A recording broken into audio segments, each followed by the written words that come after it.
It's just another TNA review. How's everybody doing today? I'm A. This is Tay. Another episode of Tay and A's Chiefs Recap. So we are back from a week off from the bye week, and I have to say, like Andy Reid said, the defense just looking beautiful. So I've always said here on our Chiefs Recap that the defense wins games. So I have to say the defense, they did their job. They forced a lot of 3-and-outs. They had 3 turnovers. 3 fourth down stops. They have a pick 6. So I have to say the defense is looking really strong right now. Offense, a little bit inconsistent, not so much. Patrick Mahomes not doing his best work. But the defense, they're making up for it. I think the Broncos, though, I think they chewed up about 12 minutes of time in the second quarter. They didn't even score any points off that drive. But the defense on the field for a long time, they still stopped them. What do you think about their defensive performance? And then we're going to talk about their offense. Yeah. I mean, obviously, you and I have kind of been on the same page, as far as where we're at with the defense. I think the defense has just been phenomenal. And we've already talked about how, they kind of weren't getting any credit. Well, they're getting credit now. They're getting talked about now. They're getting praise for how well they've done, how little points they're allowing from the opposing teams. I mean, they are just on the drive where the Broncos offense was on the field for 12 minutes, I kind of got this sense of man, we're going to let up and let them get a field goal. They went for it on 4th down. What was it? 3 times. And on the 3rd time, that was when they got stopped at the goal line, basically. And every time on the 4th down, I'm what are we doing? I could have told you that's what was going to happen, So I was getting a little frustrated on that drive, but the fact that the Broncos wasted that much time was continuously trying to wear out our D, and then the defense was still able to get the stop at the end with 0 points coming out of it. I mean, that's just extremely commendable because, you could also look at the Patriots and Bills game from the other night and say, well, that's kind of what was going on in that game, is the Patriots were literally doing nothing but running the ball and trying to wear out the Bills defense. And I mean, eventually they did, I mean, I know the Bills in that game obviously got some stops and they did what they needed to do ultimately. But I mean, the name of the game is trying to wear somebody out. So the fact that our defense was literally on the field for that drive for 12 plus minutes and the Broncos got nothing from it, I mean, that's just extremely commendable and a very hard thing to do. That's not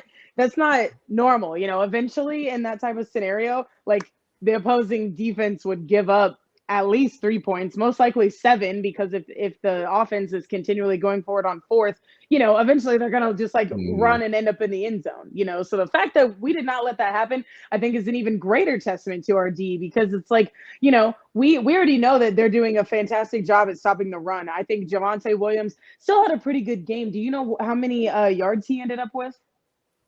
No, I just know that Darrell Williams had about 54 yards.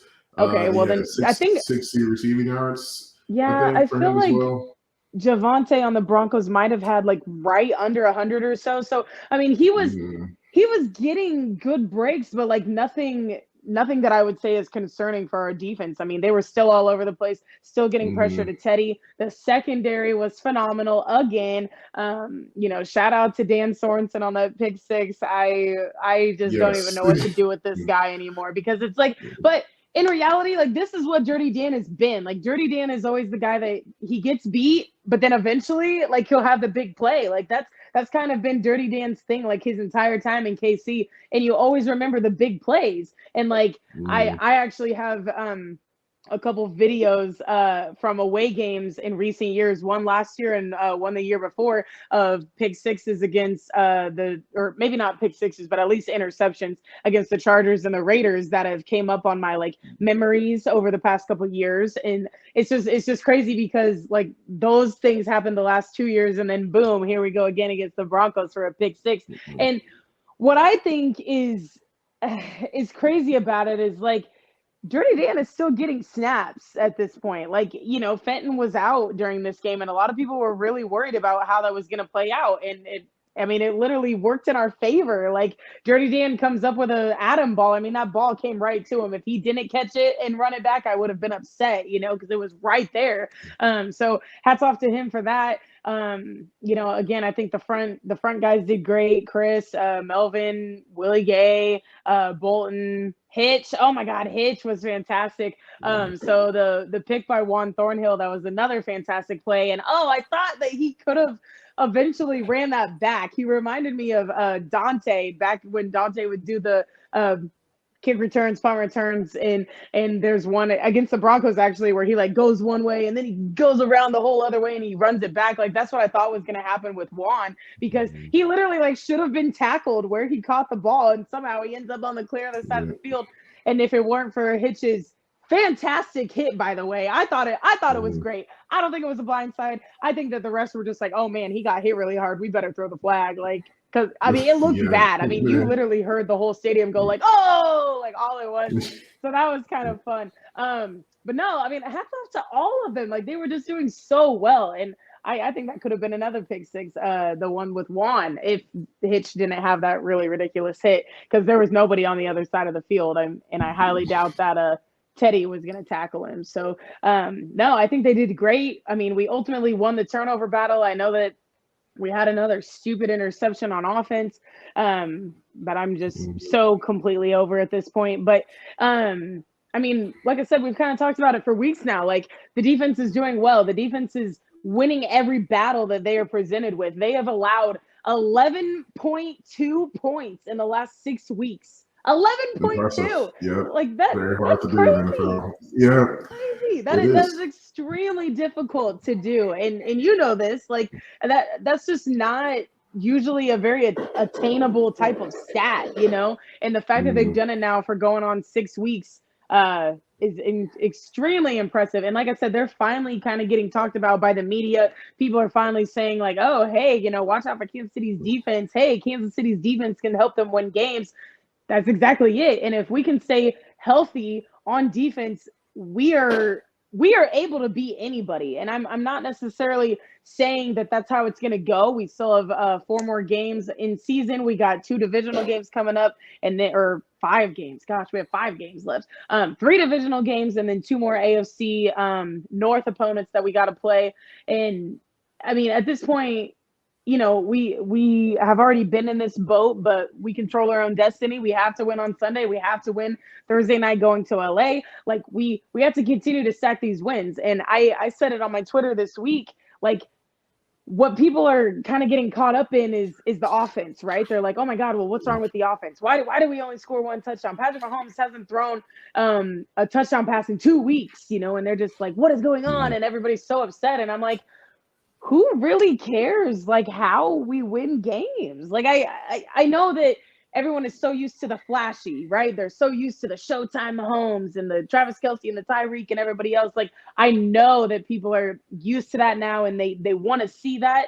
But listen, I would almost rather win a game where the offense scores a touchdown, our kicker hits field goals from 50 yards plus twice, maybe just 3 times. I know it was twice in the same game, where our special teams gets a turnover and where our defense scores off of a turnover. Like I would much rather have a complete game like that where all 3 sides are doing a good job and able to help contribute to a win, rather than Patrick Mahomes and company putting up 4 or 5 touchdowns, and it's only because the offense did well that we won. You know what I mean? Like the games of old where, in 2018, where our defense was not very good, and then the offense was having to put up 35 to 40 points in order to win those games because the defense was letting the other team score that many, Like I think it's a lot of give and take, because a lot of people are just so, like I said, accustomed to what the offense used to do before, when Patrick Mahomes was new and nobody knew who he was, and that's another thing. Like people are acting like we didn't have close games last year. Like I literally looked at our wins and losses from last year, which we lost to the Raiders and then we lost week 17 to the Chargers when Henne played. But if you look at the scores, like almost every single game that we played besides the Jets, and there was another divisional game that we won by like more than one score. But like every other game, we won by one score, and a lot of them were within a field goal or less that we beat these teams by.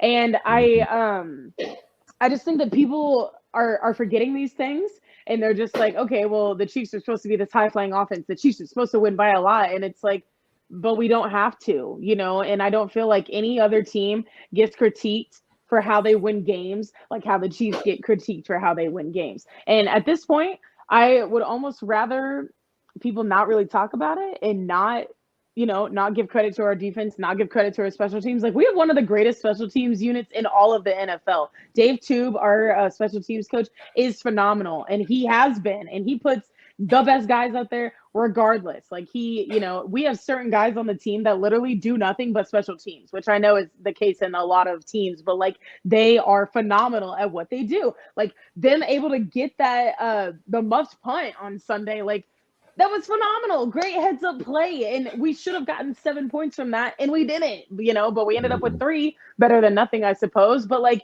you know, that's the thing. When you have all 3 sides that are working well as a unit, it doesn't matter that the offense only scored a touchdown because everybody else was able to contribute and do what needed to be done. So with that being said, going into the offense, I mean, I think it's very blatantly glaringly obvious what the quote unquote problem is right now. And it's that our receivers, for whatever reason, are having a very hard time catching the ball.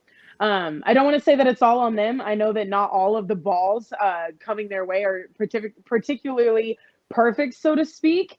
But at the same time, like you guys have worked with Pat for, this is going on the 4th year now. Like, you know what he does, and you know kind of how his brain works. And so I know that the 2 balls that came Tyreek's way, the one being the interception that he dropped or hit his hands or whatever, were like run pass option plays, you know, like they weren't necessarily like drawn up that way. But at the same time, again, like, you know, kind of how this offense works, you know, kind of how Pat's brain works. And you know that if you're running and you're in front of your defenders, that you could get the ball thrown your way, you know? And so like, I hate to say like, oh, it was an RPO play, so Tyreek wasn't ready for it and that's why he didn't catch it. Like, that's not an excuse. You're a professional. You work with Pat 5 times a week.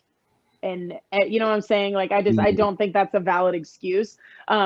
However, you know, like I went back and I watched all of the dropped balls from Sunday. And at this point, it's just like, I can't decide if it's like, because again, they're like RPO type of plays, or it's just, you know, getting ahead of themselves, or it's, oh, I don't want this to be an interception, you know, like I can't decide what's going through the receivers' heads. I will say there was at least one play on Pringle that he let up, he stopped running, and then the ball is a little bit ahead of him, and you just see him kind of like reach out, and then he falls over and doesn't catch the ball, you know? And so it's like, I don't know why they're really not clicking. And honestly, our best receivers on Sunday were our 2 running backs. Clyde and Darrell did fantastic. That one play of Darrell's was, oh my God, like, could you have drawn it up any better? Like, it was just phenomenal. It was right over the defender's head, and then I don't know how many yards he got on it. I think it was like a 20-yard play or something, or it was close to that. But, you know, like that's the thing, is like, if we have to use other guys because our main guys can't catch a ball, like, okay, that's fine. But at the end of the day, like, I think Mecole Hardman had like 9 snaps on Sunday. Like, he never caught a ball, and he's not doing the kick returns, the punt returns anymore. So, like, for whatever reason, Mecole didn't really touch the field on Sunday. I don't know if he did something. I don't know if he said something. I don't know. But his snap count was severely decreased. D-Rob had a couple of catches, actually, and he did fine. There was one that wasn't really a great pass by Pat that he didn't get. But, I mean, overall, the wide receiver tight end unit is just not – they're not reliable right now. And it is so sad. Like, I saw – and I don't know if you've seen this, but I saw someone has made up a chart of dropped passes. You know who the 2 leaders on there are? Travis Kelce and Tyreek Hill. Together at the top. together. And this is for the whole NFL. This is not for the Chiefs. Okay. This is for the entire NFL. I'll have to send it to you. It's ridiculous.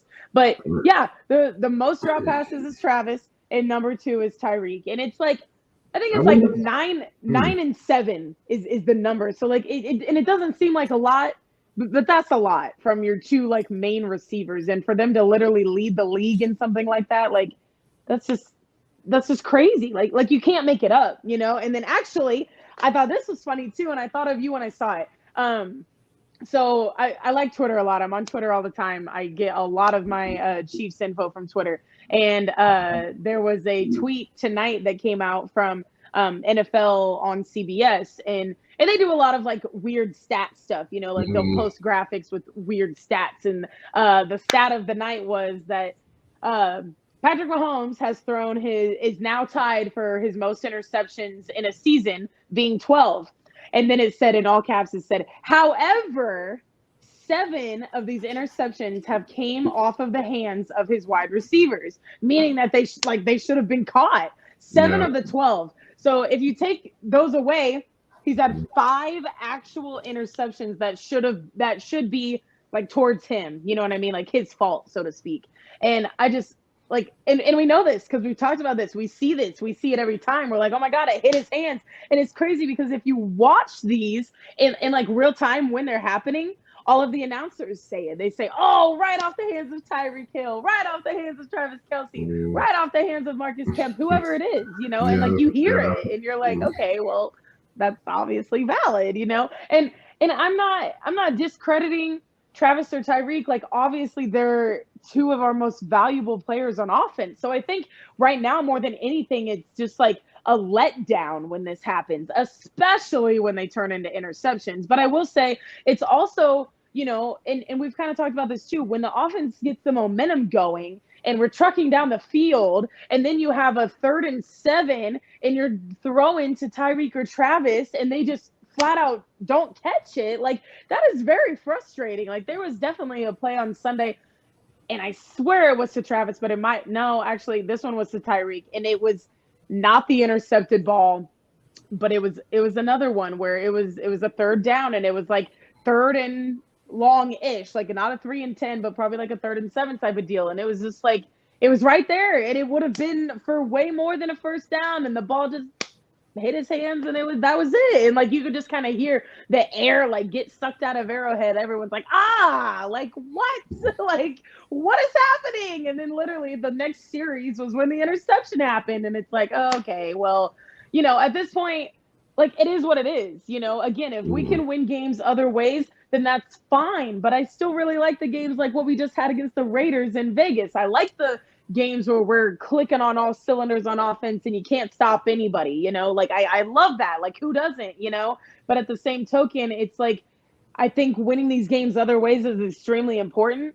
And I like that we're winning games this way. I like that the defense doesn't let anybody score more than 10 points. Like, I don't know if I ever would have thought that could be possible at the beginning of the season. Like, if you would have told me that this is where our defense would be during week 4 or 5, I probably would have laughed at you in your face and been like, good joke. But like that's just the thing, is like, it's also very telling to see that they were able to do this within a season. I think that is getting extremely overlooked. Like, not only is it hard to do it within a season, but in order to turn it around that quickly with getting your people back and putting people in the right places, I think is also a very important thing. But overall, like, I feel like I'm happy with the win. I'm happy with where we're at. I don't really feel like anybody needs to be hitting the panic button, because at the end of the day, again, we're getting wins, and nobody else gets criticized for how they win games the way the Chiefs are being criticized right now. So I'm,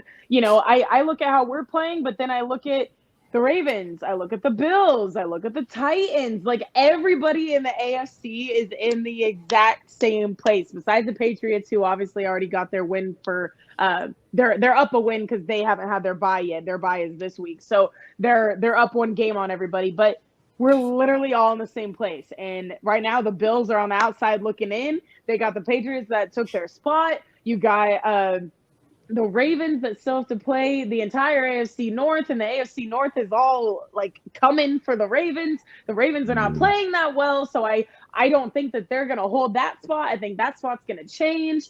The wild card is all sitting at the same record. They're all at 7-5. It's going to be very interesting, and I'm really excited to see how it's all going to play out because I mean, where it's at now could be completely different from how it ends up. And the fact that the Bills are now on the outside looking in, the Bills got to go play the Bucks this weekend. Like, and I don't have a dog in that fight. I kind of hope they tie, like I don't really want either team to win, but at the same time, like that's going to be a test for them. The Bucks have been injury prone kind of this whole year. And then you got the Bills that were supposed to have this super high ceiling and they beat the Chiefs. And then after that, they're 3-4, and it's just like, what are you guys doing? Like, why did you give your everything to beat the Chiefs and now you're just letting anybody come in and kind of push you around? They lost to the Jags. They lost to did they lose to the Jets? I thought they might have. Yes, I think they did. Yeah, I think they lost to the Jets and the Jags. Either way, losing to one of them is bad enough, and then that game on Monday, I mean, I know that was tough sledding, and that was a good game for the type of weather they had, but I think that it is anybody's season this year. I think it could end up any way. I think the playoffs are going to be intense on both sides, AFC and NFC. And ultimately it's going to come down to, who's been there before, and at this point we've all kind of had our fair share in the playoffs, but obviously the success has been here in Kansas City. So I think it's going to be a lot of fun, and I'm really excited to see how these last couple of weeks play out because I think that this is really going to be one of those seasons, like, especially in the AFC, that it's going to come down to the wire. I don't know if anybody is going to clinch their division like until week 17 and 18, because that's how close all of these divisions are. Like Tennessee might, but at the same time, the Colts are coming, and like the Colts are sitting at, I think are they at 6-6 or maybe they're at 7-6. Either way, like everybody's just kind of right there with each other. There's not one team in the AFC that's like, oh yeah, we're the best. Like, no, we're all together, and it's like, we're going to see what happens because nobody wants to be the best. We all just kind of want to be in the same boat. So I don't know. I'm excited to see how it goes. We have the Raiders in town this week. We have a noon game for the first time in a long time. I'm excited about that. I like noon games. I like getting out there early and then just not having to worry about the rest of the day. You go home, you watch the 3:00 games, and then you watch it Sunday night, and the day's over. And it's a lot better when you can get it done and get it out of the way. So excited for the Raiders to come to town. It's only supposed to be like 50 degrees or something, which is gonna again like be in our favor. So I'm excited about that. I think if we handle business on this game on Sunday, that'll put us in a really good place. Our other opponents in the AFC West have what should be gimme games. The Broncos play Detroit and the Chargers play the Giants. But I saw today that Keenan Allen, Mike Williams, and Chris Harris are all out with COVID for the Chargers. So that's going to be a little tough for them. But not to say that they don't have other guys, but I don't know who their other guys are. I don't know who their other receivers are besides those two.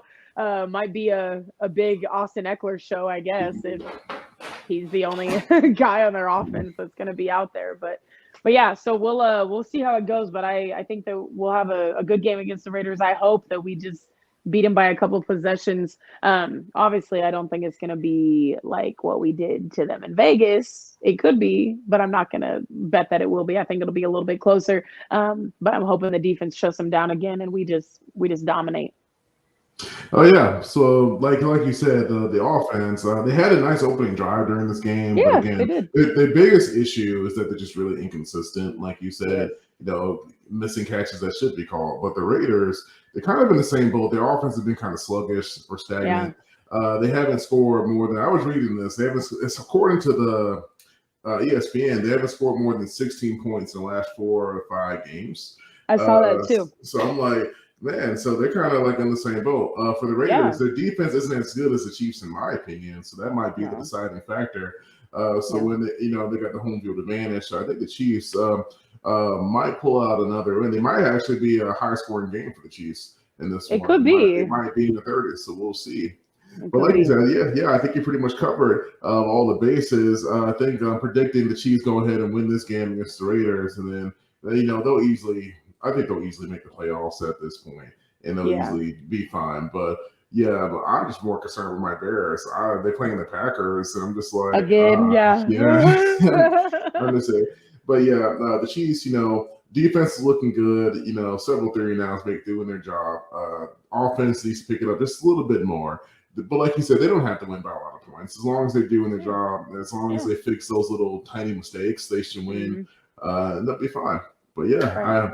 I think that's good. So we're predicting another win here against the Raiders. That's what we're predicting. Yeah, I mean, I feel again, I don't know if it's going to be like a blowout like we already had in Vegas, but I do think that we'll come out on top. I think the defense stops them, and I think we score enough points. I like defensive scores. If we can keep that up, I'll be happy because that or special teams. Like I don't really care how the scores come. Like I said, I don't care who scores. I don't really care. But I like having comfortable wins. I feel like on Sunday was just comfortable enough. Like I was never worried that we were gonna lose the game, but at the same time, like that pick six really helped to be like, oh, okay, like we can breathe a little bit here, because if the Broncos would have went down for a score, whatever it would have been, I mean, we would have been in a little bit of trouble. So, I think that we'll be all right against the Raiders. I'm hoping we win by at least a possession. That's kind of where I'm at. All right, yeah. So it looks like we're both predicting wins here. Hopefully, my Bears will at least put up a good fight against the Packers. But I don't know. Hey, I think they will. You guys got Justin back, so. Oh yeah, I'm sure that'll be an entertaining game to watch. But yeah, we're sure the Chiefs are going to pull out another win. They're at home, a noon game, so that should be interesting. Yeah. Nice weather. Yeah. Hopefully, Patrick Mahomes, he'll come and show his usual self with hopefully no miscatches. But defense, hopefully not. Oh yeah, just hopefully no more picks. Tyler's saying that gets a little frustrating. I know it seems like he's had a pick almost every game this season. Maybe there's only been two where he hasn't. Oh, two, yeah. But I'm just saying, like, I'm just sitting there like, it's gonna be a pick this try. I know. Like, that's what it's getting to. But I'm sure they'll be fine. So next time we'll be here. We'll talk about the Chiefs versus Raiders rivalry game. Should be good to watch. And you got to tell me how that weather's going when you're there. Yeah. Well, hey, my mom and I were just talking, like, I haven't had to bring out my ski pants yet, which is crazy because, like, usually at least in November, early December, we got to wear like 3 or 4 layers of pants, and we're not to that level yet. And like on Sunday, supposed to be sunny and 50. I'm like, I don't have to wear my ski pants again. That's crazy. That's it. Yeah, the weather has been really nice. It was 70 degrees. What was it last week? In the 60 degrees? We were wearing t-shirts out there on Sunday until the sun went down for the game. But like during tailgating, we were all out there in t-shirts. It was great. It's looking beautiful. It's going to be looking beautiful the next couple of days. So definitely going to take advantage of that. And then, but again, always a good time here on TNA Chiefs Recap. But we'll be here next week when we talk about the Chiefs versus Raiders. And hopefully, actually, you know what? No, we'll definitely be talking about a win. That's right. Well, thank you so much, Taylor. And, thank you. See you guys next time. That's right.